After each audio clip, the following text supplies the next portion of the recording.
જો દાદા ખરેખર દબાણ મુક્ત ગુજરાત કરવા માંગતું હોય તો દાદાના બુલડોઝર આવા ઉદ્યોગપતિઓ જે છે કે આવા મોટા માથાઓ જે છે એમણે જે બધું આ દબાવીને બેઠા છે એની માથે ચડવું જોઈએ ને.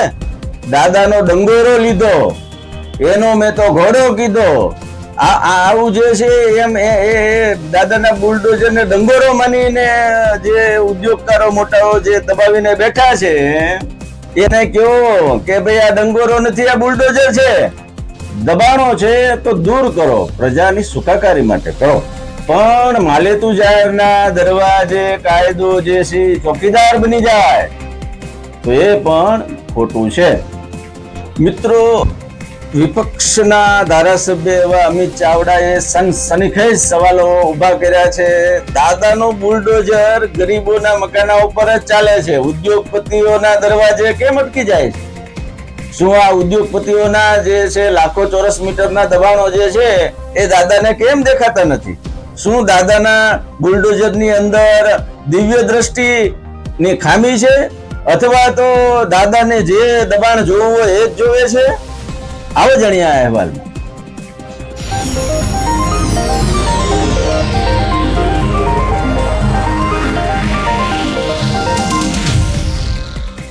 નમસ્કાર, પોસ્ટના ડિજિટલ પેજ ઉપર હું છું આપની સાથે ફરી એકવાર કુમાર.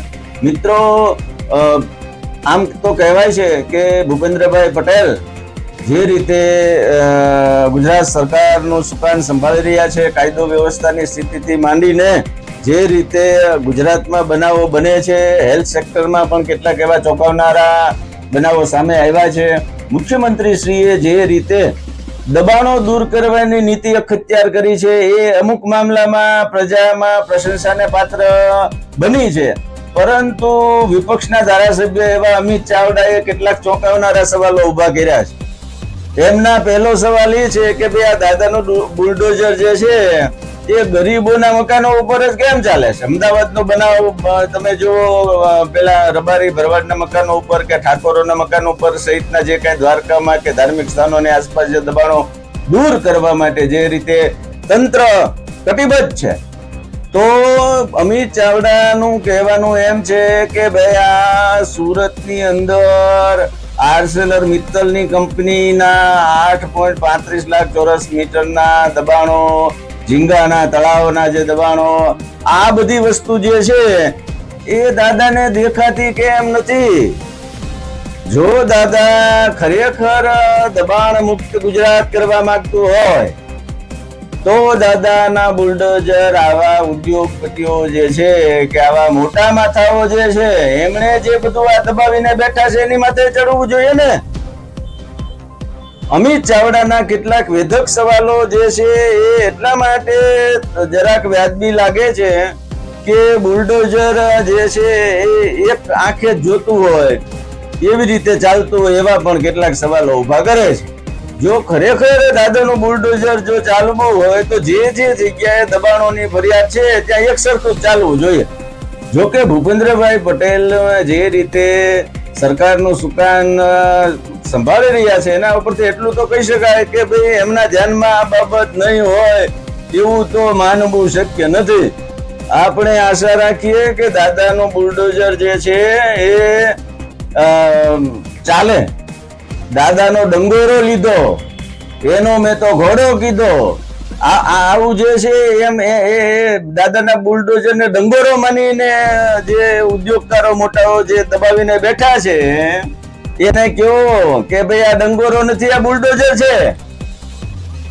મુખ્યમંત્રીશ્રીએ આ મામલે જો વિપક્ષના ધારાસભ્યના આક્ષેપોમાં સચ્ચાઈ હોય તો જે રીતે તંત્ર દ્વારા બુલડોઝર ચલાવવામાં આવી રહ્યા છે એમાં પણ એમણે સમદ્રષ્ટિ રાખવી પડશે અને કડક પગલા ભરવા પડશે. બીજી તરફ જિગ્નેશ મેવાણીએ પણ ફરાર જે કઈ છે એક મંત્રી એ આ સત્ર દરમિયાન જ એમની ધરપકડ કરવા પર સરકારને પડકાર ફેંક્યો હતો.